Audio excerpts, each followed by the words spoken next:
Hello అండి, నమస్తే. Welcome to food express. ఈరోజు మనం చేయబోతున్న కర్రీ ఏంటో తెలుసా? సొరకాయ పొట్లకాయ కలిపిన మంచి ఇగురు. దానిలో చేసిన మసాలా అయితే నెక్స్ట్ లెవెల్ ఉంది.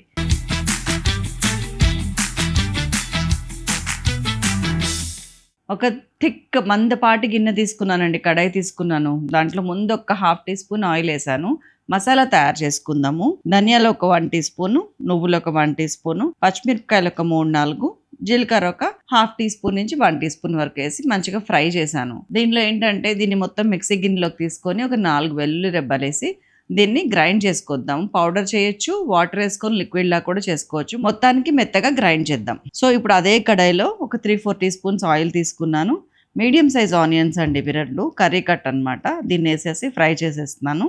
దీనిలో కూడా ఒక 2 పచ్చిమిరపకాయలు వేస్తున్నాను. ఉప్పు ఒక 1 టీ స్పూను, పసుపు ఒక 1/2 టీ స్పూను, అల్లం వెల్లుల్లి పేస్ట్ ఒక 1 టీ స్పూన్ ఫుల్ అన్ని వేసి కొంచెం ఫ్రై చేశాను. దీంట్లోకి ఇదిగోండి పొట్లకాయ ఒక 150 గ్రామ్స్ ముక్కలు, పొట్లకాయ పైన జస్ట్ ఇట్లాగా మనం గిరిందనమాట. అలాగే సొరకాయ ఒక 150 గ్రామ్స్. దీనికైతే తొక్క కూడా తీయలేదు, నేను విత్ తొక్కనే వాడుతున్నాను.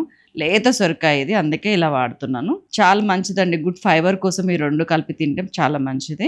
వేసేసి మొత్తం అన్ని కలిపేసి కొంచెం పచ్చివాసన పోవటానికి అని చెప్పి నేను హాట్ వాటర్ పోసేస్తున్నాను. ఇందులో వేడి నీళ్లు ముక్క మునిగేంత వరకు పోసాను, కన్సిస్టెన్సీ కోసం అనమాట. ఎందుకంటే తర్వాత మనము ఇది ఒక 15 నిమిషాలు ఉడకాలి. ఆ తర్వాత మనం గ్రైండ్ చేసుకున్న పేస్ట్ వేసుకున్న తర్వాత కూడా ఆ గ్రేవీ లెక్కనే ఉండాలంటే ఇప్పుడు కొంచెం వాటరీగానే ఉండాలి.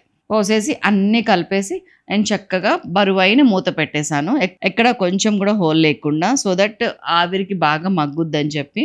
ఒక 12 మినిట్స్ తర్వాత చూస్తే ఇంకొంచెం ఉడకాలనిపించింది నాకు. మళ్ళీ ఒక 1-2 మినిట్స్ ఉంచి ఆ తర్వాత తీసి మనం గ్రైండ్ చేసుకున్న పేస్ట్ ఉంది కదా మిక్సీలోది, అది మొత్తం వేసేసాను. 1 టీ స్పూన్ ఉప్పు, 1 టీ స్పూన్ కారం కూడా వేస్తే ఇప్పుడు నాకు కావాల్సిన కలర్ అండ్ కన్సిస్టెన్సీ వస్తుంది. చూడండి, మొత్తం ఈ మిక్స్చర్ అంతా కలిపేసి మళ్ళీ ఒక 2 నిమిషాలు మూత పెట్టి దగ్గరకు వచ్చేంత వరకు ఉడకనిచ్చాను. కొత్తిమీర వేసుకొని దించేసాను. పర్ఫెక్ట్ ఉందండి కర్రీ అయితే. దట్స్ ఆల్ అండి, ఇంకేంటి ఆలస్యం. ఇంత సింపుల్ కర్రీ. ప్రెషర్ కుక్కర్లో పెడితే అయితే ఒకటే విజిల్ అయిపోతుంది కర్రీ. సో నీళ్ళు కూడా 1/4 పడతాయి ప్రెషర్ కుక్కర్లో పెడితే. మీరు చెక్ చేసుకోండి కావాలంటే. ఉండనా మరి. Thank you so much.